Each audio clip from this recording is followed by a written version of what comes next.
salaamaaleykum mbokk internet yi ñu ngi leen di nuyu bu baax a baax di leen jox seen wàccuwaay présentement nag ñu ngi Thiès dundandoo ak yéen mariage bi nga xamante ni vraiment yéen a ngi koy gis si réseaux sociaux yi muy Diarra Thiès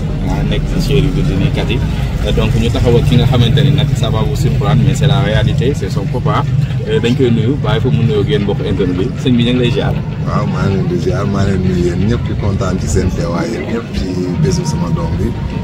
waaw loolu yomb daal vraiment. waaw kontaan ci yëpp vraiment di nuyu ñëpp ñoo xamante ne aussi ñu ngi suivre ci site mais xam naa ne question bi ñu posé wu moom la internaute yëpp nar a posé wu yow yaa Diarra c'est de la même génération nu mu demee noonu xale nga. non xale la du ma xale peut-être bon yax bee tuuti rek mais du ma xale quand même aussi parce que ku dem ba jege 50 ans vraiment yàlla moo def sama bind ndaw rek mais du ma xale Diarra xale la mais xam nga génération bi dañuy gaaw a màgg waaw c'est ça. wala Diarra nag depuis bu mu juddoo ba léegi sama doom la sama xarit la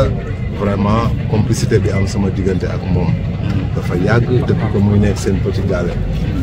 am 11 ans maa daan ànd ak moom chaque prime ànd ak moom ci yëpp peut-être ñu bari sax xamee nañ ma ci Sidy et tout ça mais après par la suite xaw naa ne tout ndax ma voyage wala yooyu noonu waaw loolu daal moo tax mais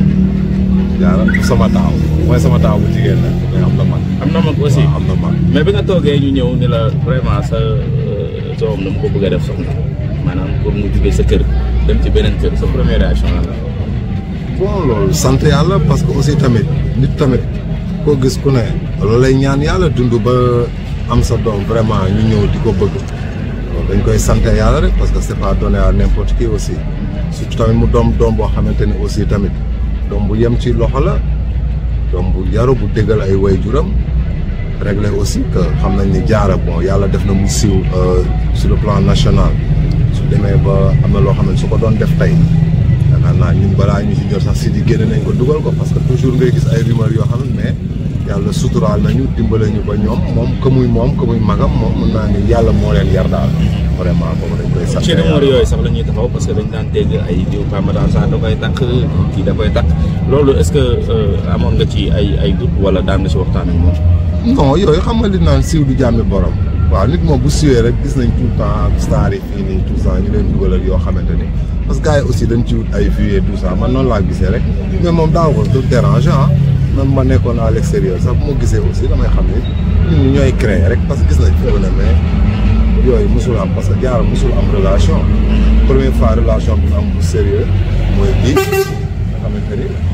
kii ko bëgg tey moo ko takk mi ngi soo ko bëgg pour la première fois muy waa Alioune Diagne bi ko takk xam nga kon ñëwee ma gis ni bëggante nañ aussi mu ñaan ma ko ma may ko c'est ça xale bu jigéen bu toolee kii non si jooy naa bien sûr parce que xam nga jooy bànneex la aussi tamit waaw sant yàlla rek mais sa doom li mu siwee nii est-ce que c'est pas un fardeau pour yow mi nga xam ne yaay papa. non du tout parce que ñun aussi tamit dañuy juddoo ci quartier populaire yaroo fi màggee fii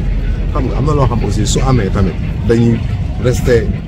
xam nga modeste comme toujours rek comme Diarra noonu la mel parce que ñu bari sax dañ naan Diarra dafa jël boppam dafa kii mais non moom dafa timide de nature noonu la mel dafa timide du sax si bi xool nit yàlla moo ko bindee noonu mu yaru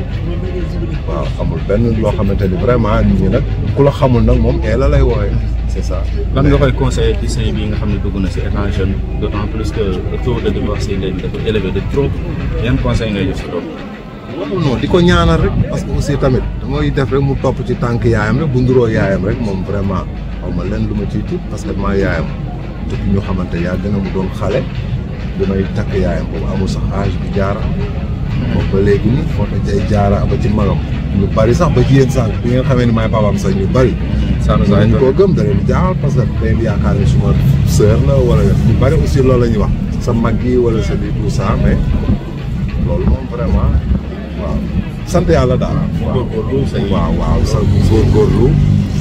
di ko ñaanal aussi am yaakaar aussi tamit ci sëy bi parce que borom këram aussi ki ñu ko may aussi am nañ yaakaar ci moom am na loo xamante ni jàng naa ko ci moom gis naa ko ci vraiment